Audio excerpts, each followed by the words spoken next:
Assalamualaikum warahmatullahi wabarakatuh. Alhamdulillahirrabbilalamin. Wassalatu wassalamu ala asrafil anbiya'i wal mursalin wa ala alihi wa sahbihi rasulillahi ajma'in. Amma ba'du.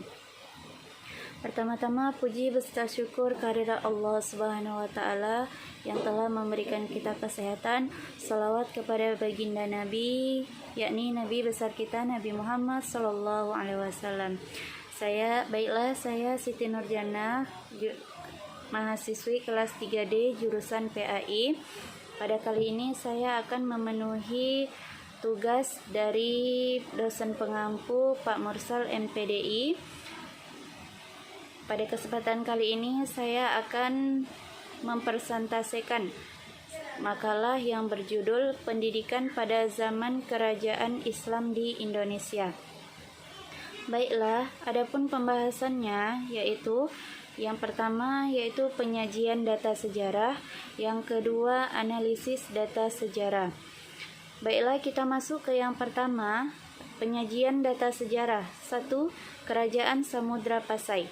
Para ahli sependapat bahwa agama Islam sudah masuk ke Indonesia, khususnya Sumatera sejak abad ke-7 atau ke-8 Masehi. Ternyata dalam perkembangannya mengalami proses yang cukup lama baru bisa mendirikan sebuah kerajaan Islam. Hal ini disebabkan bahwa Islam itu masuk ke Indonesia dibawa oleh para pedagang dan dengan cara alami. Ditambah lagi bahwa masyarakat Islam tidak begitu berambisi untuk membuat kekuasaan politik, menyebabkan Islam berjalan dengan damai dan wajar. Yang kedua, Kerajaan Perlak.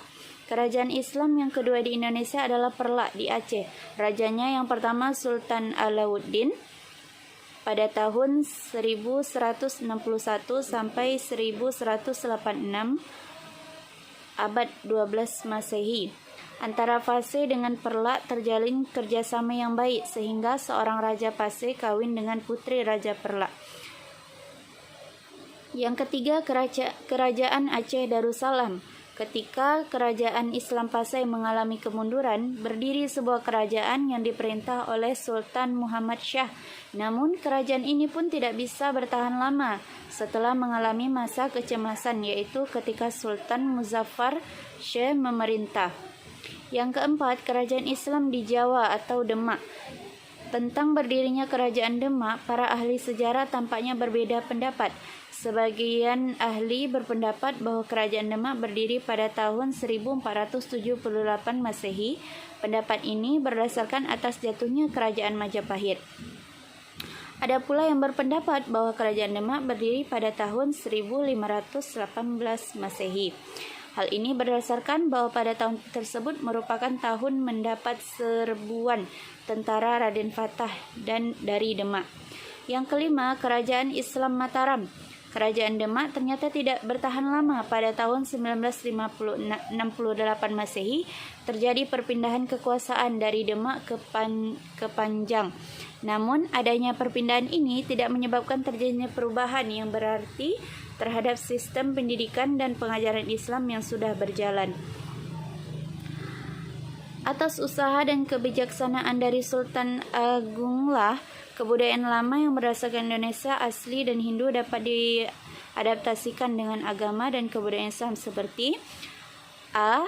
Grebek disesuaikan dengan hari raya Idul Fitri dan Maulid Nabi. B. Gamelan sakatan yang hanya dibunyikan pada gerbang mulut atau kehendak Sultan Agung dipukul di halaman masjid besar. C. Karena hitungan tahun Saka Hindu yang dipakai di Indonesia atau Jawa berdasarkan hitungan perjalanan matahari. Keenam, Kerajaan Kalimantan. Ketujuh, Kerajaan Islam di Maluku. Kedelapan, Kerajaan di Sulawesi. Di antara ulama besar kelahiran Sulawesi sendiri adalah Syekh Maulana Yusuf yang belajar di Mekah pada tahun 1644 Masehi. Ia pulang ke Indonesia dan menetap di Banten. Banyak santrinya datang dari Makassar, kemudian karena memberontak dibuang oleh Belanda ke Sri Lanka dan wafat di Afrika Selatan. Masuk kita ke yang B. Yang B yaitu analisis data sejarah. Ada dua faktor penting yang menyebabkan masyarakat Islam mudah berkembang di Aceh, yaitu A.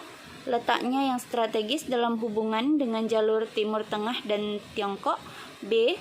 Pengaruh Hindu-Buddha dari Kerajaan Sriwijaya di Palembang tidak begitu berakar kuat di kalangan rakyat Aceh karena jarak antara Palembang dan Aceh cukup jauh. Keterangan Ibu Batuta dapat ditarik kepada sistem pendidikan yang berlaku di zaman Kerajaan Pasir sebagai berikut. A. Materi pendidikan dan epajarna agama bidang syariat Islam fikih mazhab Syafi'i. B. Sistem pendidikannya secara informal berupa majelis taklim dan halaqah. C. Tokoh pemerintah merangkap sebagai tokoh ulama. D. Biaya pendidikan agama bersumber dari negara. Dalam bidang pendidikan di Kerajaan Aceh Darussalam adalah benar-benar mendapat perhatian. Pada saat itu terdapat lembaga-lembaga negara yang bertugas dalam bidang pendidikan dan ilmu pengetahuan. Di antaranya Balai Sautina Hukama, 2. Balai Sautina Ulama, Balai Jamaah Himpunan Ulama. Merupakan kelompok studi para ulama dan sarjana berkumpul untuk bertukar pikiran membahas persoalan-persoalan pendidikan dan ilmu kependidikannya. Jenjang pendidikan yang ada, madrasah terdapat di setiap kampung berfungsi sebagai sekolah dasar. Kemudian rangkang diselenggarakan di setiap mukim merupakan masjid sebagai tempat tinggal berbagai aktivitas umat termasuk pendidikan. 3. Dayah terdapat di setiap daerah ulebalang dan terkadang berpusat di masjid, dapat disamakan dengan madrasah aliyah sekarang. Daya Teluk Cik dapat disamakan dengan perguruan tinggi atau akademi.